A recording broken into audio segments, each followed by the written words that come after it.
조류가 엉키는 것을 방지하기 위해서 이 눈 가리고 안 하는 식이에요. 4대강 녹조의 주범은 바로 남조류. 남조류는 인체에 간 독소를 생성시키기도 합니다. 이 남조류 독소는요, 다른 독소와는 다르게 100도씨에서 끓여도 독이 파괴되지 않고 아직까지 이 독소를 해독시킬 수 있는 해독제가 아직 발견되지 않고 있어서 상당히 위험한 그런 독소에 해당이 됩니다.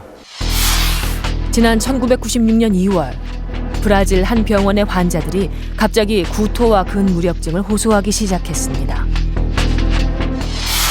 증상은 급성 간부전으로까지 발전했고 결국 50여 명이 목숨을 잃었습니다. 원인은 이 병원이 수돗물의 원수로 사용하는 저수지에 남조류가 번성하고 있었기 때문입니다. 정부는 고도 정수 처리 시설로 남조류 독소를 안전하게 처리하고 있다지만 불안한 마음은 감출 수 없습니다. 4대강 사업으로 낙동강에는 댐만큼이나 큰 보가 8개 세워졌고 올여름 내내 조류주의보와 조류경보가 발령됐습니다. 총 16개의 보가 세워진 다른 강도 녹조의 습격을 받았습니다. 국립환경과학원은 4대강 사업 이후 강물 체류 시간이 크게 길어질 것으로 예측했었습니다. 낙동강 하류부의 남조류 번식으로 인한 수질의 악화 문제는 오래된 이야기입니다. 그런데 하구뚝 상류에 8개 보가 더 들어서면서 물이 머무는 시간이 길어지면서 하구뚝 상류에 발생되었던 남조류 범무 현상이 8개 보에서도 동시적으로 일어나고 있다. 이렇게 봐야 될 것으로 보입니다. 심지어 선선해진 가을에도 낙동강에는 녹조가 발생했고 급기야 수질 예보 경계 단계까지 발령됐습니다. 수상 레저 활동을 자제해야 하는 수준. 전엔 없던 일입니다. 4대강 사업 이후 악화되고 있는 수질에 대해 사업 책임자는 어떤 의견을 가지고 있는지 궁금합니다. 전문가를 심사에 선정해서 발표해놓고 4대강 관련해서 잠깐 몇 말씀 좀 여쭈려고 왔습니다. 근데 지금 문제가 계속 물이 썩고 있지 않습니까? 썩고 있다는 거는 근거를 가지고 얘기해야지 우리가 지금 확인한 바로는 전혀 수질이 좋아지고 있는 아니 거예요. 근거가 데이터로도 다 나오고 있는 것 같은데요.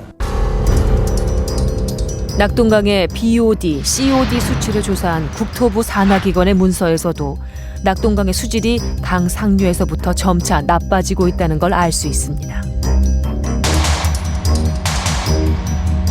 최근 우리는 매우 중요한 기밀문서 한 건을 단독으로 입수했습니다.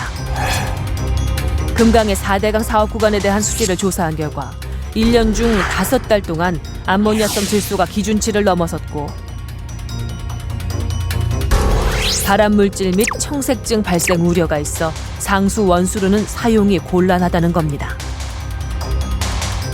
금강은 4대강 사업 이후 3차례나 물고기 떼죽음 사건이 발생해 문제가 됐던 곳입니다. 조사를 진행한 수자원공사 담당자를 직접 만나봤습니다. 이 자료에 보면 백제보 공주보의 수질에 문제가 있다라고 언급이 돼 있어요. 그런 내용들을 제가 발표를 했다고 해서 제가 말씀드리는 건 부적절하고요. 그건 결국은 그 발주처와 이 용역한 수행하는 기관 간의 어떤 약속 아닙니까 이게. 답변의 책임을 용역을 의뢰했던 충청남도에 넘깁니다. 헤이워터 쪽에서의 그 보고사항이 그 정도 수질로 나오는 건가요? 예, 약간 그 정도 수준이죠. 자치단체에서 괜히 그 물 이용 관계를 저희 함부로 얘기할 수 있는 사람은 아니거든요. 예, 알고 그 관계 있습니다. 권한은 국토부에서 국토부에 있기 있죠. 때문에 예. 또 사실 4대강 공사 후 수질이 나빠졌다는 건 놀라운 일이 아닙니다.